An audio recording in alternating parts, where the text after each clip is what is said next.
What's going on, guys? Welcome back to the Business Breakthrough. In today's episode, I sit down with Jose Gimenez, and we are talking about his business, about his direction, and transitioning from being a generalist to a specialist. And I think that is the first step to creating a long-lasting, successful business. So I think you're really going to like this one. As always, thank you so much for listening to the Contractor Secrets podcast. The Business Breakthrough starts right now. The big question you need to ask yourself every day is, do I own a job or do I own a business? And unfortunately, the majority of contractors out there own a job. That's right, they're a slave to their own business.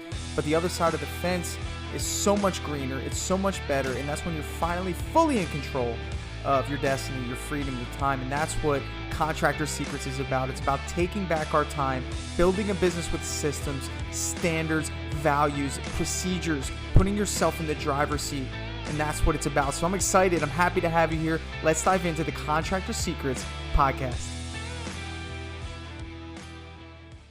What's going on, everyone? I'm here with Jose Gimenez with JGR Solutions. And hey, we're here for a business breakthrough, man. So typically when I start these off, brother, I just like to say, first, thank you for joining me. Second, what's going on in your business? What's an area that's going really, really well? And what's an area that is, an area that you want a little bit different of a perspective on? Okay. What's going on really well? It's business itself. It's never ending. There's always a demand for it. Right. So that's always good. The reason I've been listening to your podcast, and first of all, thank you so much because it brings so much content, and I've been learning a lot by just listening to you. Thanks Thank for you, that. man. Really appreciate that. And yeah, awesome. And I the reason I'm here is because I'm trying to figure out how to get to a section of the construction industry that is quite new. Okay.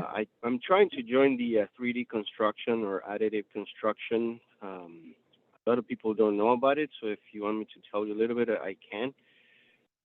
Are you familiar with the 3D construction? What type? It's called 3D construction. Yes. Okay. Well, we can go into So it's detail about basic. that, but when it comes Good. to I always like to know, like, first of all, is it just you, or do you have a team? What does that look like? What does the production look like? It's just me. I started with my two brothers that went back to Argentina. So it's just me for about a year now. I hire day labor here and there when I need them. Like today, I have a guy, but I don't have any employees. I don't have any other 1099 people in constant basis. So it's basically just me. What I do is basically a handyman. I'm on the process to get Okay. licensed. I have my test on the 13th of December. Okay. The goal it's for General B, which allows you to build residential, commercial, and quite flexible. And I've been listening to you a lot, and I'm willing to get talking to be a paint contractor. Because I do Dude, everything. you know how many times man? that happens, dude? People listen, are like, I kind of just want to be a painting contractor now. Dude, it's because I do flooring, tile, and plumbing, a little bit of electrical and framing and this and that. And at the end of the day, you just keep piling tools, but you get nowhere. Yeah. All I right. Well, don't know. let's kind of dial back, because, like, it doesn't really matter what you do, bro. I mean, I'll be honest with you. It just doesn't. I mean, I guess it does. I mean, if you basket weave, I mean, that's going to be hard, because how many people want weave baskets, and you got to really look at business like that, man. I mean, sometimes we don't really build a business that is our favorite thing to do, but we build it for what the market wants. And I think, like, you got to realize that. I think you mentioned 3D construction to me. I'll be honest, bro. Like, I've never heard anyone say that they want to do that. And I've never heard a customer ask me about that. And I'm pretty well versed in the space. Maybe I'm just ignorant. But reason why I'm saying this is because there's two things that can happen. You go into this and you can be the only person that does it. Okay. And Hmm. you will be highly sought after, and you can charge whatever you want for it. Chances are that's not going to be the case. Chances are these Hmm. big construction companies are looking at this niche that you just let me know about, and they're adding it as a subsidiary of their already strong business with their strong network of subcontractors, and you're going to get blown in the dust because you have no assets. You have nothing Mhm. to compete against them with other than a day laborer. I think that that is an area that I feel like will bring you a lot of stress going right into 3D construction when there Mhm. is a starving marketplace for a solid flooring contractor, a good tile setter, a great painting contractor that actually cares enough to do a coaching session, cares enough about their customers and their business, that wants to grow, that cares about customer service, that's going to answer the phone, that's going to do the job the right way, that you could do 3D construction once you build a great business in one of these easier areas. I think that these Mhm. easier areas are going to teach you how to grow and operate and sustain a business. But going right into 3D construction, personally, in my personal opinion, it's going to be a challenge from day one. Right. Biggest challenge is the fact that you're the only person that's going to be doing it. So you're already going into a business that requires you to be there 100% of the time. Mhm. You understand? How hard is it going to be to find somebody to come in and do construction in comparison to finding someone to lay a floor? Right. Yeah. No, it's a project for years to come. It's so new that most people don't know about it. It's been That's the around for a problem. couple years. And you nailed it, bro. Perry is one of the largest construction companies in the planet. They based in Germany. They have presence everywhere, including America. And you said, they're already on it. They're building houses with 3D machines here in the states, in several states now, New York, Arizona, you name it. There's a bunch of companies, but you're right. It's like a lot of money. There's big capital, so for a No, smaller there's big contractor like capital. There's myself, going to it'll be, be, yeah, yeah, you in the won't even future, be able to cover the lease agreement on some of these machines right now. Yeah, they're To about even $1 million. do this. Yeah, I mean, I know Yeah. it's appealing and it's exciting, and I think there's a contractor in you that wants to be a part of it, man. And there's nothing wrong with that. It's that you need to first understand how to run and operate a successful business, and that doesn't mean by way of hitting a certain number. That to me isn't success. Success to Yeah. me, let me define what I think success in the contracting space is. Success is having peace of mind knowing that at any moment in time you can find a customer, and at any moment of time you can have that work done, and all you have to do is sell it, right? And you're not doing it, right? So you have mastered the marketing side of your business where you can actually get somebody that wants your service. You've done a good job of that, and then you actually mastered the production side of your business where you have proprietary production. So at any point in time, you can say, hey, I want you to fulfill that job that customer wants, and you're in the middle and you're not doing the work. That's success to me. It doesn't matter if you make 100 Yeah. grand or you hit $1 million because it's all proportional.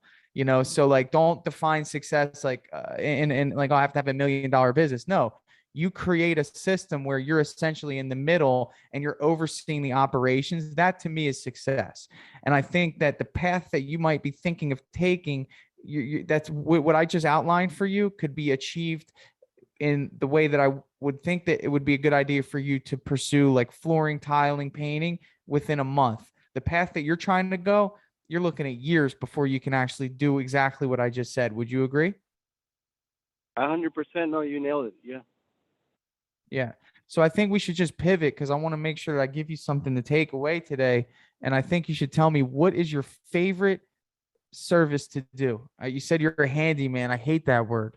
I do because it's so general. It's you can't Yeah. general like you can't like Apple does technology. Can you imagine if Apple started a restaurant? Yeah.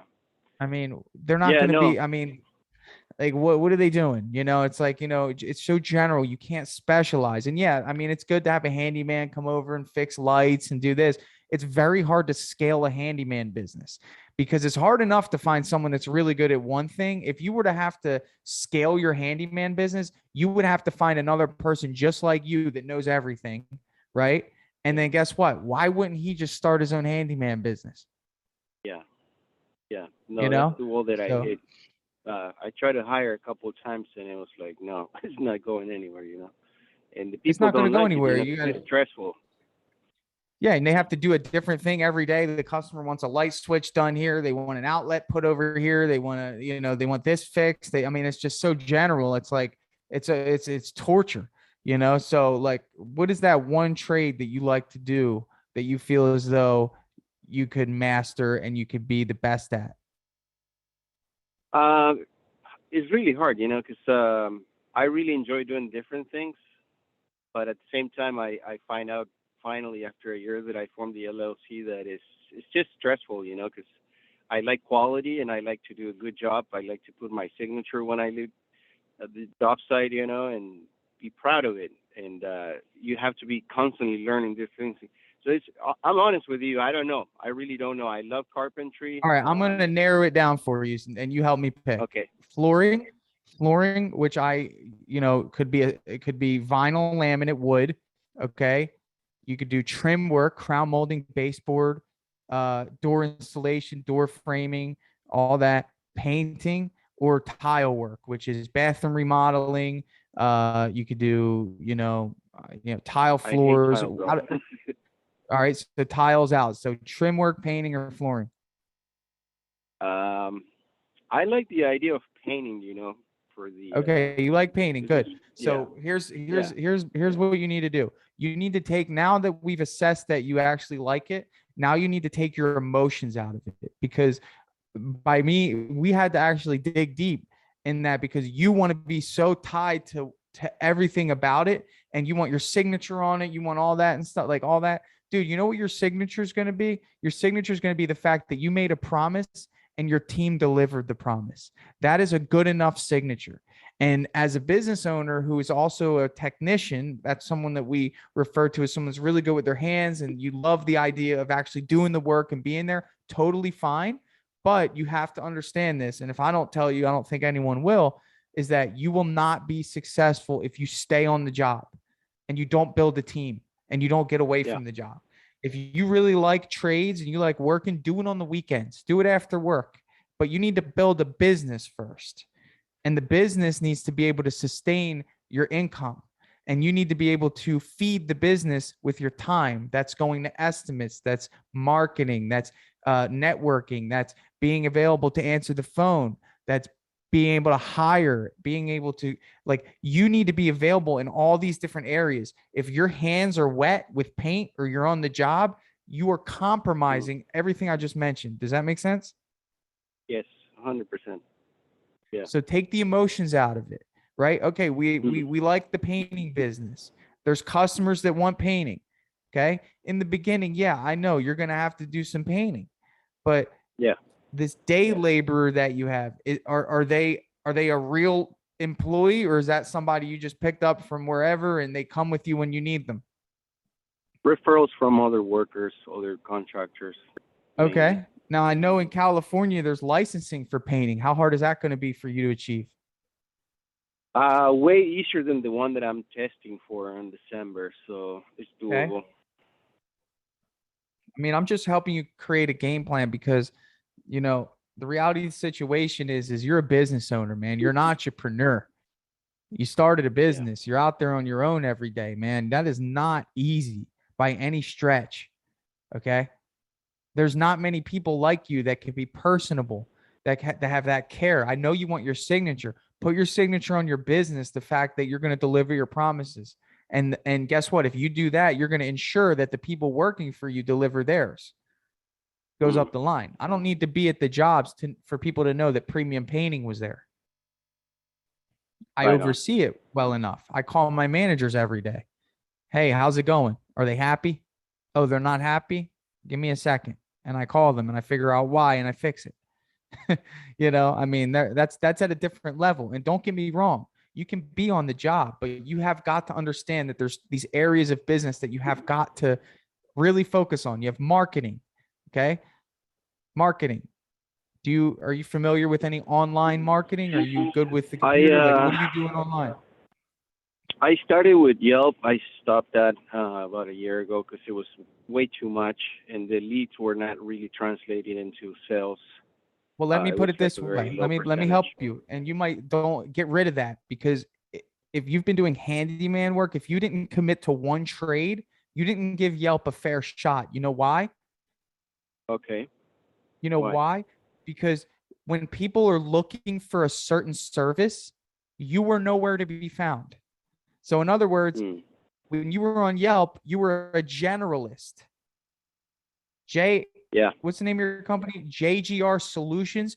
Do you know that from Solutions. the average, do you know the average customer thinks of solutions as a software solution? Yeah. Yep. Okay. That's Yep. problem number one. JGR Solutions Mhm. could come and install cable in my house if I needed it installed. They could do that. You could be doing Wi-Fi. I don't know. I don't think of solutions as a contracting word. I think Right. you need to change the name of your business to JGR Painting Right. Or something else. or something else. But that's what I'm saying. We need to define what you're going to do, and then you need to reform everything so the marketing side of your business doesn't have to work so hard, Yeah. right? Yep. The No, I've marketing been. side of your business, it's gonna whatever it costs you now to fix the name of your business, your branding, your logo, whatever that cost is nothing in the comparison of what it's going to cost you an opportunity cost, which means if people actually do come across your name when they're searching, they're going to skip it because they don't understand what you're a specialist in. You know what I'm saying? Yep. Yep. I put it on Google and Facebook with a bunch of hashtags. Like carpentry, plumbing, electrical, and it's like, you're right. I haven't done the search myself, but I'm sure they type electrical I want worker you to on the think of area. I yourself pop as the out. customer. Yes, think of Yeah. yourself as the customer. Think what a customer in your area would do who has no clue about anything. All they know is, I need a painter. Well, what are they going Yeah. to do? They're going to go on Google, painter near me, and they're going to see Joe's painting, Steve's painting, Mike's painting, JGR Solutions. Okay, that guy's out. I don't even know what he does. You see? Right. Yeah. Yeah. Yeah. Okay. Right. Yep. So that's why it's important Good to point. specialize, because you're missing out on an opportunity, and you need to specialize. You need to embody the specialty. Later down the line, when you have $1 million company, you can grow. You can do whatever you want. But right now, it's about just zeroing in and trying to understand online marketing. And really, online marketing is putting yourself where people are searching for your services. That's it. Super simple. Mhm. We're all buyers. Like, we all make buying decisions. So that's why it's really easy for me to say, hey, treat yourself as if you're your own customer. Do a search for your own service and see what happens. Who would you choose? Right. And if Yeah. you're not there, find someone, pay someone to get you there. Which there's you can throw a ball and hit somebody that does Google ads. Right. Okay, is So, that helpful? um, yeah, no, and you know what? It hit me like a ton of bricks when you start talking to other guys on your podcast, and I'm like, dang it, I'm doing it wrong. Is it a little different when I'm talking directly to you? Yeah, it's a little intimidating, because you're gonna be thrown on the grill, but it's what I'm That's here all for, right. It's and not the grill, I man. thank you This for is it. the incubator for change, man. This isn't the grill. This is just, Yeah, I'm just trying to set you in a new direction, man. I just really know that just from looking at you, man, just interacting with you for a little bit, you're gonna be successful. You are successful. You started a freaking business, dude, and you're out there yeah, and you converted your idea into money. Now it's time to refine what you've learned. Like, that's it. yeah, Like, you're just in the refinement stage. You're like, okay, I I I did this. Okay, it works. I know how to talk to customers. I learned how to sell jobs. Now I need to zero in. Now I got to refine what I learned, you know? right, And then once you do that, man, you have to understand that everything in your business needs to be done the right way. If there's someone working for you that's not legal, it might work for a little bit, but it's not a long-term strategy, right? If you don't 100%. have a payroll system set up that takes the taxes out, it might work now, but it's not a long-term strategy. You won't get Mm. A plus team players because A plus team players want structure. They want they want structure. Like, let's just put it that way. They I want to know that when they go to rent an apartment, they can give that person a pay stub and they'll get approved. You know what I'm saying? Yeah, you know what? That kind of like when I started listening to you, it made sense because I was like hiring guys sometimes, and I hire a guy to do electrical work, and they've been doing it for like 5 years, and I'm like, dude, why don't you get a license? Why don't you like the electricians that I used to work for? They charge 10 times. What do you charge? What are you doing? They're like, yeah, I know, but I have a paycheck, and I couldn't understand it, you know. And when I started listening to you, I'm like, they just don't have that drive, you know, that hunger or whatever you want to call it that makes you actually start a business and be on your own because it's hard, you know. It's hard not to know if Right. there's going to be work tomorrow. So I see it now. Absolutely. But you Yeah. are I'm just trying to help you understand that there are people that can't do what you did. So they want to be around you and they want to feed off of the residuals that you've created, right? Like not everyone's just going to branch off and take the burden of finding work, selling jobs, learning how to market, doing coaching sessions, trying to create something. Okay. Not everyone's Hmm. going to do that. Some people just want to wake up in the morning, drive to work, do their job, and go home. And that's great. And that's fine. There's nothing Yeah. wrong with that. But I'm built different. And so are you. And it's like, that's great. We just want the best of those people that choose to do that around us. And those people aren't stupid.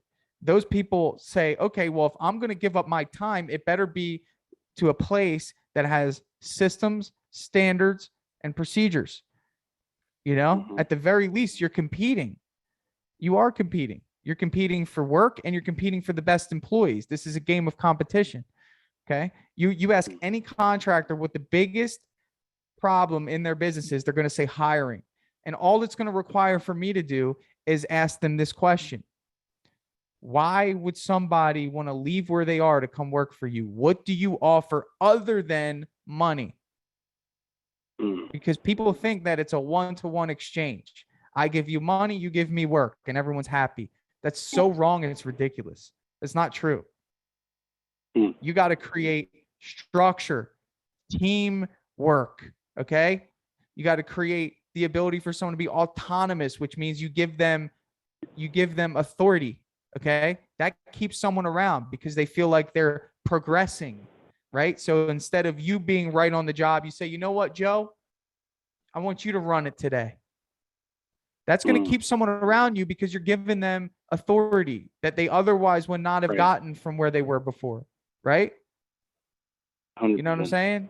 The ability Yeah. to grow personally in their family. Chances are someone who's coming with you is probably in a position that they might want a new car or they might want a new apartment. Maybe they want to buy a house one day. They can't do that if you pay cash. They can't do that if you write them a check every Friday. But that's your job as a business owner to get an accountant, to get a payroll service. And if you don't care about getting an accountant and a payroll service, that means you don't care about your employee. So then you have to settle for people who don't care about those things. So there's no accountability there. Right. So It no starts with no it starts with you 1099s. though. Mm. No, 1099s, dude. I hate that number. I hate it. I mean, it's such a people think 1090. It's such a cop out, man. It's not fair. Mm. And people think, well, I'm just 1099ing them, and I'm like, he's an employee. It's just you're just too late. Not you. I'm just saying the general public because I'm in a Yeah. group of 55,000 painting contractors and I hear and I read what they say. It's just it's just a cop out because you don't want to put in the processes in place to make sure that they're getting paid properly. But instead, it's easy for you instead of having to figure out that, which is so easy. You just got to sign up for Gusto. They do it all for you. You just Mm. write a 1099. Chances are they don't even file the W9 at the end of the year. They just call it a 10. Oh, I'm 1099 in them, and they don't have an accountant, so the taxes never get filed. But if they did, guess what? Let's say you pay somebody $1,000 a week every week, 1099. That's $52,000 in the year. You know that? No, I didn't know that. Well, that's a week. There's 52 weeks in a year, $1,000 a week, right? Yep. So that would be 52 grand if you had somebody on your payroll $1,000 a week. Do you know what would happen if that person went to go pay their taxes or file their taxes? They would have to owe about $15,000 in taxes. Mm-hmm. So are you telling me that the people that you bring on are going to save 15 grand just for taxes? No. No way. They're not No going to way. do that. No one has that capability right off the bat, right? So then what happens, right? You ready? The tax person says, "Okay, you owe 15 grand." They don't pay it. And they say, "Well, I thought my employer was going to pay that for me." And then they come to you and they say, "Why didn't you pay Mm. the taxes for that person?" And then you go, "Oh, well, he's 1099." Really? He said you were his employer. Does he work for you? Yeah, he does. Does he only work for you? Yeah, every week I pay him. Oh, you pay him every week? Do you provide the tools for him? Yeah, I give him tools. He's an employee. You owe That's it. taxes. Now you get penalized. I mean, these are things that could happen. So maybe they don't happen, but I'm not the type of person that takes that risk. People that take that risk, they're the ones that can't see past their business. In other words, they see they hold on to every dollar that they have, and by doing that, they're unable to grow. Like they see the money coming in, and they don't want to spend the money on the payroll service. They don't want to buy an accountant monthly. They don't want to do these things because they're so infatuated with the money they make. And then they forget, they fail to realize that if they would just put these things in place, there's so much more that they can make, not only in money, but in the time that they could have to themselves and with their family, knowing that their business is running and operating without them. So I'm trying to help you understand that if you don't have these things in place, yes, you need to go find a bookkeeper and an accountant. You need a business bank account. Okay. You need to rebrand your business to be a painting company or a flooring company, whichever one you choose. You need a payroll Mm. service. These four things are fundamental. Okay. And then, of course, you need your license out there. You get these five things in place. Now you're ready to actually run and operate a successful business. Right. I already have all of those things. I will need to rebrand and re do that part. But I have the CPA. I have all of that. I have the business account. Um, yeah, and I need the license. I'm just waiting for the test. Okay. So you have a CPA, you have the business account, you need the license, you have a payroll service. No, I use Waves that you could build in the payroll into it, but it's kind of complex. So I Now don't know what it. that's kind of don't I've used Wave. Don't use that. You want to use a program called Gusto. Okay. Costa. It's the best. Yeah. And if anyone's listening, it's How do in you the spell that though? description of my podcast. Gusto, Okay, I'll find it. Gusto. Yeah. Gotcha. And they're out of I'll, California. You could probably go to the office if you want. right But on. I'll anyway, talk to no, them. it's a good program. Yeah, I mean, it is. And if you invest the time in utilizing that program, I mean, you're covering all your bases. Now you're ready to go to the marketplace and say, okay, we are superior. Right off the bat, we are superior, and you should be selling this. You know, we have all of our systems in place. You know, we do have a payroll service that we use to pay our guys to make sure, you know, everything's legal. We're licensed. You know, you need to be advocating these things to your customers in your sales process, because I want them to hold the other contractors accountable. Hey, just curious, do you guys have workers' comp? Oh, you don't? Hmm. Oh, well, J&G Painting said they did. You Right. see? Yep. So that's what happens when you can come confidently. You know what I'm saying? 100%, brother. So let me ask you this. Going forward, let's say you do this. Let's say you find people that want paint jobs. Let's say you sell paint jobs. How are you going to find someone to come work for you? What is your strategy? Um, I will probably do it online. You know, because I think that being Online where? technical, maybe LinkedIn. I haven't thought about it, to be honest with you. Okay, thinking about it, this is the heart of your business. The Hmm. hiring. That needs to be something that isn't just like not thought about. It needs to be something written down, deliberate. This is my strategy. This is how I'm going to go about it. Because if you can't hire the right way, then you're always going to be the one working. And it's not just Right. about hiring, it's about hiring the right people, you know? let me ask you this right off the top of your head. If you found someone to come in and work side by side with you, how much would you pay them per hour? Somewhere between 23 and 30 per hour. Okay. And keep in mind, everyone, he's in California. That's a different Yeah. country in terms of cost. So he's got to Multiply by three, whatever your cost is there. multiply anything you pay anybody by six, and that'll be Yeah. that's good, man. That's a good baseline. It's a good baseline. So right. So you have an individual that you're ready to pay $30 an hour to come work alongside you with some painting experience, right? Yep. Okay. Now, how much would you be comfortable spending on a hiring ad, an advertisement for hiring? How much over the course of a month would you be comfortable with spending? Uh, am I being cheap by saying $100? All right. So let me ask you this. If I could find Yeah. you the perfect employee that's wanting to take $30 an hour, he's willing to work alongside you, okay? And he's willing to show up every day. He's willing to make your company better. He's willing to talk with customers. He's willing to do whatever he's got to do to help you grow so you can go out and sell more jobs to keep him busy. Do you think that's worth more than $100? I don't know, man. I have no experience on that field. I have Come no on, idea man. where Do you where really? this Come goes. on, man. That's $100. I mean, that's not. I mean, that to me, if somebody said, Tanner, how much would you exchange for that person? I'd say I'd Yeah. pay 3 grand. I'd pay 3 grand for somebody like that. 3 grand. What's that? I mean, what's that in comparison to what I'm going to get? Knowing that this person is going to show up every day, knowing that this person is going to help me grow my business, knowing this person's skilled, right? So for you to say $100, you need to adjust your thinking, saying, I'll pay whatever I got to pay to get that type of Mm. person. So I'm going to put your baseline at 500. Okay. And Right. you got to have the same mentality when it comes to buying leads and marketing, right? Because Yeah. as a I was business spending like owner, three to all five. you are, go ahead. Mm.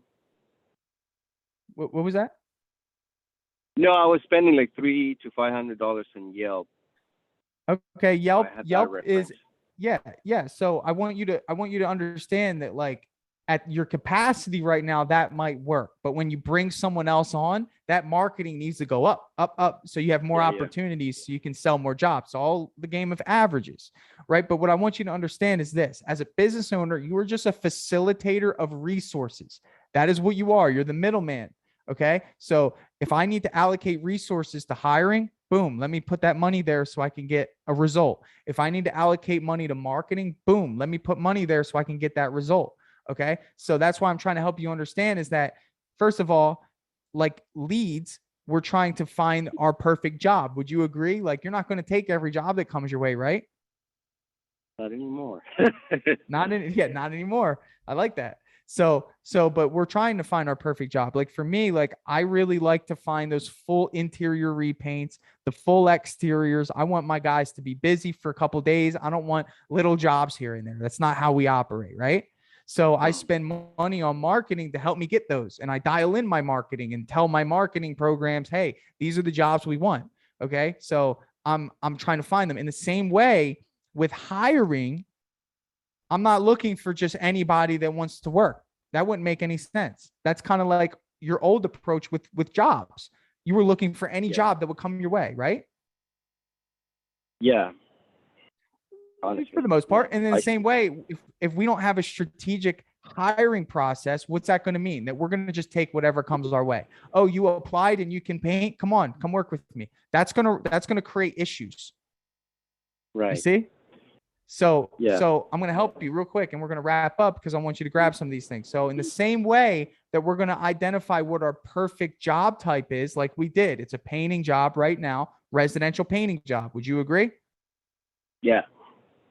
We're going to identify what our perfect hire is going to be. So, when we get it, we know what it is and we can pay until we get it. Right? So Mm. our perfect hire, let's build it real quick. Perfect hire is somebody that is currently working for somebody. That's rule number one. We don't want anyone that's sitting on the couch right now. You don't have time for that. Mhm. Okay. Rule number 2, at least 2 years worth of painting experience. Okay. So they know how to do a couple different things when it comes to painting, cutting, rolling, and prepping. That's it. You don't need anyone that knows how to spray. Okay. That's going to be kind of hard to find, right off the bat. Okay. Would you agree with those 2 things? Yeah. Number 3, somebody that's willing to accept $30 an hour. Is that acceptable? Yep. Early on, somebody that's okay with working 32 hours for the week. Okay. Because I can't right now without, you might not have that 40, but guess what? You're going to guarantee 32 until you start kicking in your marketing, right? Yeah. Number 5, passes a background check. Would you agree that that's something that you're willing to do? Yeah. Okay. And that's going to be through clearchecks.com, $40. Okay. You can run a full background check on somebody, clearchecks.com. Okay. Number 5, that's background check. And number 6, they have to go through a 3-step interview process. Okay. Do you know what that is? Phone, in person, and I don't know the third one. Working interview. Okay. So that's how you do it. Yep. So it's a phone interview off the bat. It's a in-person interview, sit down at a coffee shop or something, and it's a working interview before you guarantee employment. Okay. You do those things and you don't settle. That's the first step to success, because then you're just going to say, oh my God, this actually worked. Now I'm going to do it for the next guy. Right. So any feedback on that, man? What do you think? It's very valuable, man. Thank you. It's a little scary to show up here, but if there's no pain, there's no growth, right? Dude, I hope that I gave you something that you could take and run with. Would love to have you back, and I think, I think you're on your way. I think did we get somewhere today? Do you feel like you have a direction at least? Yeah. I have some definition now. I have a clear path to go. So thank you, brother. Appreciate it. Hey, you're welcome, my man. If you need anything, please reach back out, and maybe you'll join me again once you tell me how successful this went for you. And then what I'm going to do, just for joining me today, I'm going to give you my hiring course. So I'll send you a link with that, and you can take the course. It'll show you what I do, how I hire, and you can take it. It's like a 4-step course. You can have it. Thank you so much. All right, brother. Take care. Thanks so much, man. See you. You too. Have a good day, brother. Thank you. You too. I'm going to email it to you. All right, man. Bye. Dripjobs CRM is finally here. That's right. So Dripjobs is an automation platform for contractors, home service professionals that's going to automatically follow up with your customers. It's going to allow you to send invoices, estimates. It's going to allow you to send out blast marketing emails to individuals based on where they are in the buying process. This software is next level. And I'm reaching out to you. You're a listener of this podcast, and I want you to be one of the first ones to give it a shot. So if you want to see what Dripjobs can do for your business, I'd love for you to head over to dripjobs.com, sign up for a free demo, and get your team involved, and let us sit with you and show you how powerful this software is. It's going to save you time, it's going to make you money, and you're going to love the features that are built into Dripjobs. So if you want to check it out, head over to dripjobs.com.